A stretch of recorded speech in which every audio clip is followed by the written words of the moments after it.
What if knowledge was never meant only to fill the mind, but to transform the human being? It's a profound question, right? And it really challenges our modern assumption that learning is just about accumulating data.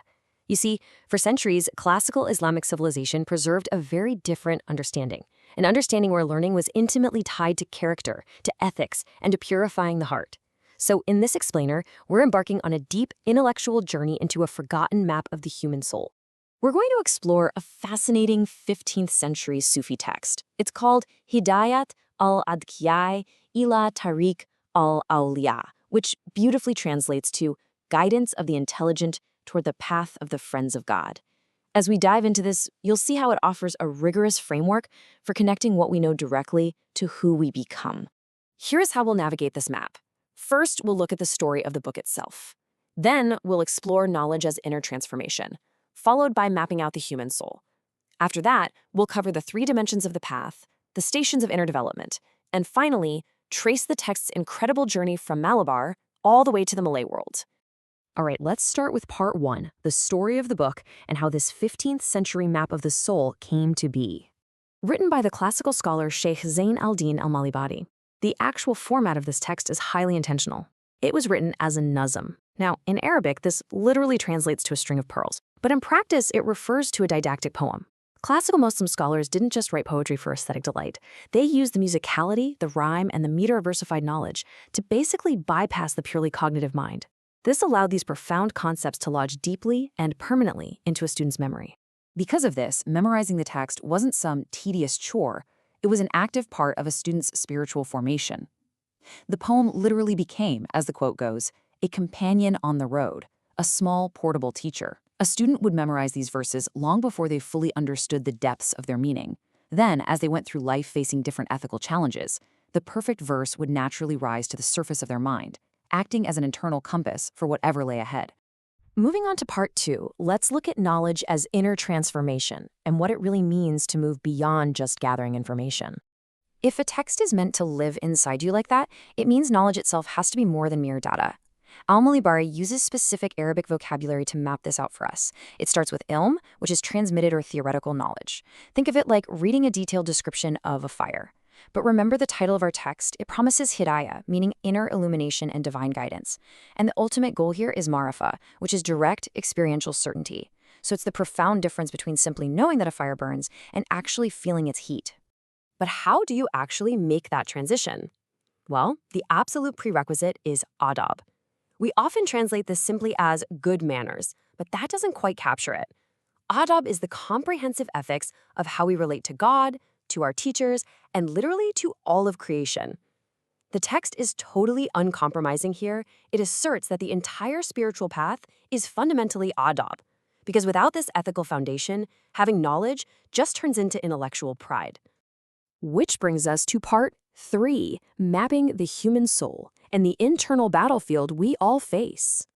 To truly undergo this transformation, the text outlines a rather profound spiritual anthropology. It all begins with the continuous struggle of the nafs, or the self. We start out with the amara. This is the commanding self, the part of us driven by immediate impulsive desires. But through rigorous discipline, a person can reach the lawama, the self-reproaching state that feels deep regret when it strays from the path.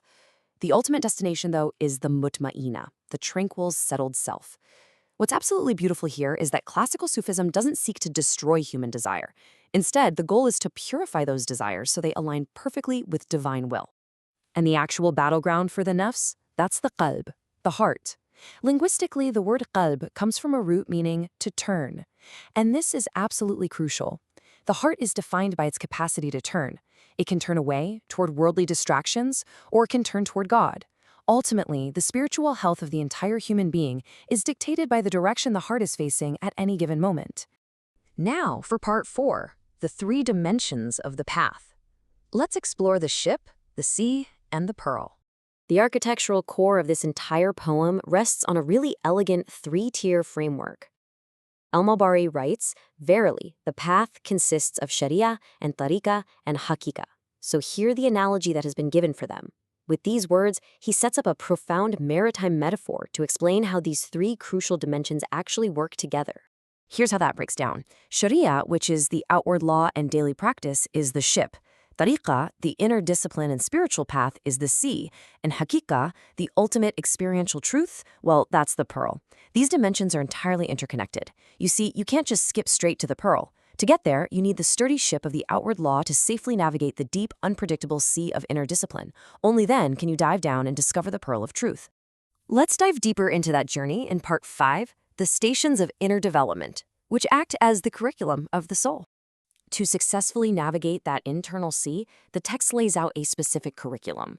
It's a progression through structured stations known as maqamat. The seeker starts with tawbah, a turning back to God. Next comes zuhd, a healthy detachment from worldly illusions.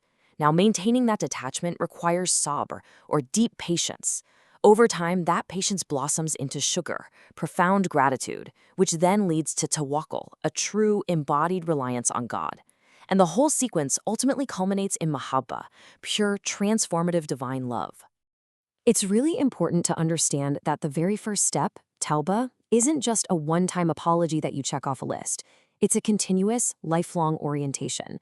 As you travel farther down the path, you don't just leave repentance behind.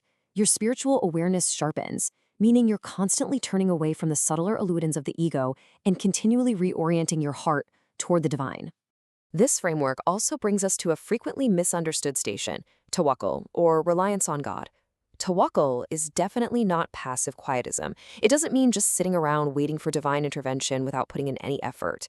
Genuine tawakkul is deeply active. It means you plant the seeds, you do the hard work, and you take all practical means available to you. But you completely surrender the anxiety of the outcome to divine wisdom. You act in the world while your heart rests in God. Finally, we reach Part 6, From Malabar to the Malay World. Let's look at the text's incredible transoceanic legacy. If we shift our focus from the internal journey to historical reality, the migration of this text is a real testament to classical scholarly networks. Authored on the Malabar coast of India, the poem traveled along Indian Ocean trade routes. It eventually made its way all the way to Southeast Asia. There, it was fully embraced by traditional Islamic boarding schools, the Malay Pondok and Javanese pesantren, where it became an absolute cornerstone of their educational curriculum for centuries. The way it was preserved is a beautiful pedagogical tradition in itself. Scholars created interlinear Jawi commentaries. They would literally write Malay explanations in Arabic script directly between the lines of the original text. As you can see from this quote, the teacher's voice was preserved right there on the page. It wasn't just an old document, it was a living, breathing teacher, ready to be heard whenever a student opened the book, ensuring that its transformative power was passed down perfectly, line by line. So, as we wrap up this explainer, we're left with a pretty profound reflection. We live in an age where we pride ourselves on having infinite access to data, but perhaps the greatest question isn't how much information do we possess? Perhaps the real question is, what kind of human being are we becoming through what we know? Are we just filling our minds, or are we actually purifying our hearts?